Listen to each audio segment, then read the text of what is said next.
Congratulate them. They're now the new face of Ozempic.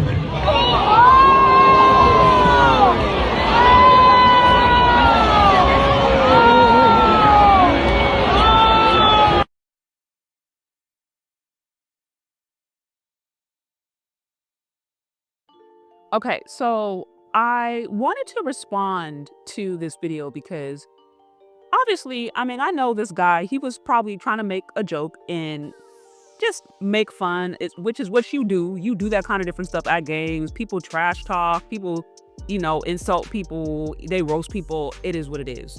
But obviously, he went too far. Like, we already know, talking about Black women's weight, like, that is very much an off-topic conversation. Like, that is that's just an uncomfortable conversation. Black women do not like talking about their weight. They really don't. And many Black women are sensitive about their weight. And I understand that there are reasons for this. I do think that there are historical implications for this. We understand that the Black female body has oftentimes been racialized, it's been sexualized, it's been hyper-judged, a medical apartheid. So I understand that there can be like a dark history to that. But at the core, that doesn't change the fact that I do feel like weight is still a very sensitive subject in the Black community, by and large. So him poking fun at Black women's bodies and like body positive era, when you have the likes of Lizzo, when you have, fat affirming care and fat activists and all these different things, it was just bad taste. Maybe in his era, it was more acceptable. I don't know. But like, that's just something that like he had to know he was going to get backlash. Like, it just is what it is. And to my understanding, he has since apologized, but I do think it brings up another necessary ongoing conversation about Black women and their weight and really what that means in 2025. Now, I'll be honest, right?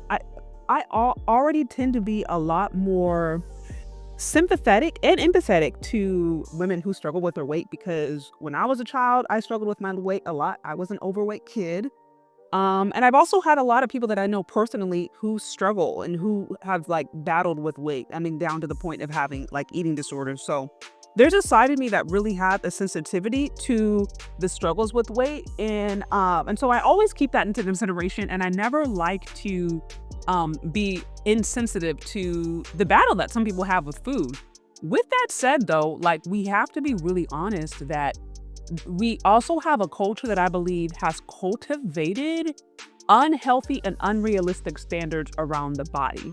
I mean, and this goes both ways, right? Like you have one extreme with the Ozempic, with, folks going under their knife, getting all kinds of, BBLs, skinny BBLs, getting fat sucked off one part of the body and added to others, removing their like ribs. So we understand that like it can be really extreme when it comes to trying to be hella fit and skinny and have this BBL Instagram model look, but it's also equally as toxic when we've created a culture that I think tries to make obesity or just having hella extra weight on your body like okay.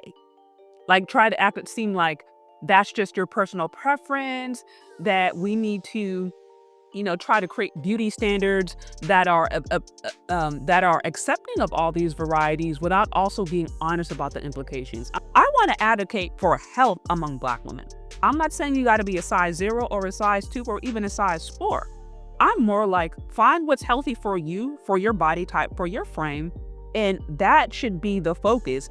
Yes, we know that Black women are generally more curvy. They generally have more fat in the thighs and the buttocks area, like the way that the weight is distributed is differently than other cultures. Like we know that. So I have said and will continue to say, I'm all for a woman embracing her curves. My thing is, can we do it at a healthy weight though? Like, can we do it at a weight that doesn't put your heart at risk and that doesn't create other health related illnesses that are strictly connected to or largely correlated with just being overweight and obese? And I think that is where, to me, the line is really, really, really blurry. So take, for example, this cheerleading team. I think I have mixed feelings about this, honestly, because in some instances, these cheerleaders are a reflection of your average Black woman. Your average Black woman today is overweight. I want to say she's like 5'4", 180, I've heard. I mean, don't quote me on the numbers, but I know like 80% of Black women are considered overweight.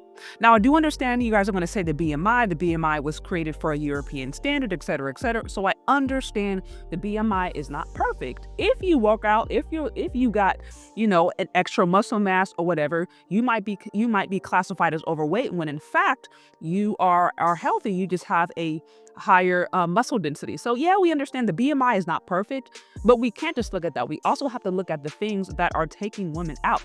And the primary causes of death, right, are generally health related and are generally connected to illnesses and things that could be dramatically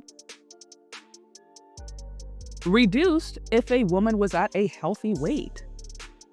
So it's like we can use the BMI white man standards all we want. We can talk about that all we want, but we also have to look at the things that the illnesses that Black women have, the things that kill them prematurely, and it's all oftentimes connected to health and weight. And that ain't got nothing to do with no white man standards. So, like I said, if I think about this cheerleading team, are they a reflection of the typical Black woman? Yes. So I could understand like them wanting to have representation, but also at the same time, do we really want to start to create more and more space for standards that are unhealthy?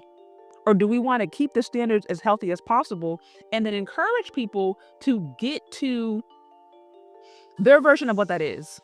Like I said, I'm never going to sit here and say, woman got to be size 2 or size 0. Like, I mean, I know Kevin Samuels said that, but that's because he was talking about women who wanted high value men. Now, if you sit here and you say you want you a multimillionaire and you need to be an athlete or whatever, then you need to be you a size 4, right?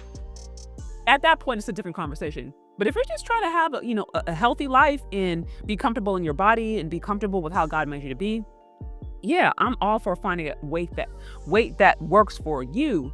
But a weight that works for you is not being morbidly obese, or is not putting your health at risk, and is not being at a weight that is going to put you at risk for these other illnesses. Like, there's no way around it. And I think, instead of being so focused on the size, I think if we focus more on the actual health implications and what that means, and be in reality that past a certain amount of weight, your bones, your frame literally starts to deteriorate.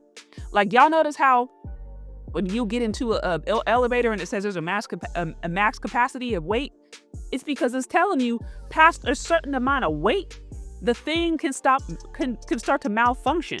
So it's the same thing with the human body. Like, all of our bodies are meant to be at a certain weight for it to be at its optimum. And when you start to get beyond that optimum, your body just simply will not function the best way that it can. That is not a white man BMI standard. That's not a judgment. That's not a fat phobia. That's just literally biology and science. So I think that's what we really have to get back to. And I understand I am not for like shaming and making it seem like overweight or fat people are horrible. Like, I do not rock with that. I don't support that. But I also don't want to sit here and lie and be like, okay, you're all right, you're a beautiful queen, and you are 200 pounds overweight, 300 pounds overweight, and you're young. You are young, you're healthy, and you're putting yourself at risk at such a young age. That is not good. But anyways, y'all, that's what I got. What y'all think? Do you agree? Do you disagree? Let me know down in the comment section. Thank you so much for listening if you've gotten this far, and we'll talk later. Bye.